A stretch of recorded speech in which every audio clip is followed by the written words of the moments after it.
DIG Sanjay Kumar ने सिकंदरा थाना का निरीक्षण किया। डीआईजी के पहुंचने पर सिकंदरा थाने में पुलिस जवानों के द्वारा उन्हें गार्ड ऑफ ऑनर दिया गया। निरीक्षण के दौरान डीआईजी ने थाने की तमाम व्यवस्थाओं को देखा और थाना अध्यक्ष मिंटू कुमार सिंह से अपराध व क्षेत्र की गतिविधियों के बारे में जानकारी ली। डीआईजी ने थाने में एसपी चंद्र प्रकाश एवं एसडीपीओ सतीश सुमन की मौजूदगी में थाना में तैनात पुलिस पदाधिकारी को क्षेत्र की सुरक्षा व्यवस्था को मजबूत बनाने को कहा।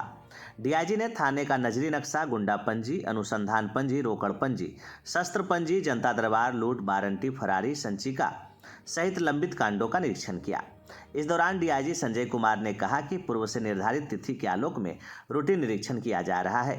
निरीक्षण के दौरान सिकंदरा थाने में कई स्थिति संतोषजनक है, लेकिन कई पंजियों में त्रुटि है जिसे सुधारने का निर्देश दिया गया। उन्होंने कहा कि थाने में पदस्थापित पदाधिकारियों को पहले के अपराध कर्मी पर निगरानी रखने एवं फरार अपराधियों को गिरफ्तार करने का निर्देश दिया गया है। क्या दिखा ये रूटीन इंस्पेक्शन था, इसकी तिथि पूर्व से ही निर्धारित थी और हम लोग को रेंज लेवल पर डीआईजी लोग को भी कुछ इम्पोर्टेंट थाने का इंस्पेक्शन पूरे रेंज में करना पड़ता है। पिछले साल मैंने जमुई के टाउन थाने का किया था और शाहजहां मंडल भी किया था और इस बार इस फाइनेंशियल ईयर में मैंने सिकंदरा को रखा था, जिसको इंस्पेक्शन करना है। उसी के तहत पूर्व से तिथि निर्धारित थी, जिसके आलोक में आज मेरे द्वारा इंस्पेक्शन इस थाने का किया जा रहा है। इंस्पेक्शन के क्रम में कई जगह स्थिति संतोषजनक है, लेकिन कुछ पंजियों में कहीं कहीं त्रुटि है जिसे सुधार करने का निर्देश दिया गया है। और ओवरऑल जो अपराध के जो हाल में जो घटनाएं घटी हैं उनमें जैसे लूट की घटनाएं घटी हैं सब उद्घाटित हुआ है, उसमें 400 भी चला गया है और जो भी पहले के अपराध कर्मी हैं उन पर भी निगरानी रखी जा रही है और थाने के स्तर से उस पर जो भी वांछित अपराध कर्मी हैं उनकी गिरफ्तारी के लिए कार्रवाई भी की गई है और जो किसी कारण से पुलिस के पकड़ में नहीं आ रहे हैं उनके विरुद्ध कुर्की जब्ती भी की गई है और अभी तक अपराध की स्थिति इस थाने में नियंत्रण है। सर, विधि व्यवस्था बनाए रखने को लेकर किस तरह के निर्देश दिए गए हैं?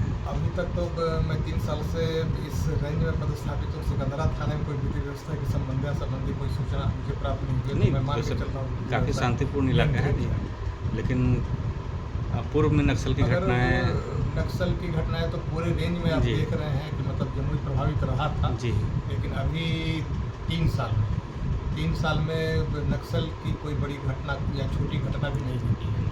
2 इनकाउंटर्स हुए थे हमारे टेन्योर में मुंगेर रेंज में, एक लखीसराय में हुए और एक जमुई में हुआ। जमुई में जो नक्सल का स्नाइपर था मातुलपुर की पुलिस मुठभेड़ में मारा गया था और लखीसराय में जो इनकाउंटर हुए थे उसमें आप जानिए हैं जगदीश कोड़ा और बहादुर कोड़ा मारा गया था। तो पुलिस हर तरीके से ऑफेंसिव है, जो भी सूचना मिलती है उस पर कार्रवाई हो रही है और हम लोग ऐसे भी ऑपरेशन CAPF के साथ मिलकर प्लान करते रहते हैं। तो उस हिसाब से लगातार पुलिस जंगली क्षेत्रों में भी भ्रमणशील रहती है और इसको नियंत्रित करने के लिए बहुत ही तरीके से साइंटिफिक तरीके से जंगल के अंदर कैंप स्थापित किया गया है। आप जान ही रहे हैं कि आपके जमुई जिले के चोरमारा में पुलिस का कैंप स्थापित है। उसी तरीके से मुंगेर जिला का पैसरा और भीमबांध इलाका में तो जो भी ट्रायंगल ट्रैक्ट बनता है इस जिले का और जहाँ से एक आउटलेट है मतलब लखीसराय तरफ आने का, तो इस क्षेत्र में यदा कदा जो हमारी एजेंसियां हैं जैसे स्पेशल ब्रांच है उसका कोई कभी अलर्ट आता रहता है तो मूवमेंट हो रहा है, लेकिन स्थानिक तौर पर या स्थानीय पुलिस को या CAPF को कोई इस तरीके का सूचना मूवमेंट की नहीं मिली है। और इसका एक ही कारण है कि जंगल में कैंप स्थापित हो जाने से पुलिस की गतिविधि वहाँ पर बढ़ गई है, इसलिए अब फ्रीक्वेंट मूवमेंट नहीं है। अगर इक्का दुक्का वो लोग आते जाते हैं तो अपने सिंपैथाइजर के यहाँ तो उस पर भी हम लोग नज़र रखेंगे। इनके जितने सिंपैथाइजर हैं उनमें से करीब सब के यहाँ पुलिस का बराबर दबिश बना रहता है। तो अभी तक तो कहीं से कोई इस तरीके की घटना नहीं हुई है 3 साल में और अभी तक पूरी तरीके से अपराध भी नियंत्रित है। जिला है, बड़ा जिला है, छोटा मोटा कुछ तो अपराध होते ही रहेगा, लेकिन जो भी अपराध हुए हैं उद्घाटित भी हुए हैं और नक्सल तो पूरी तरह से नियंत्रण है।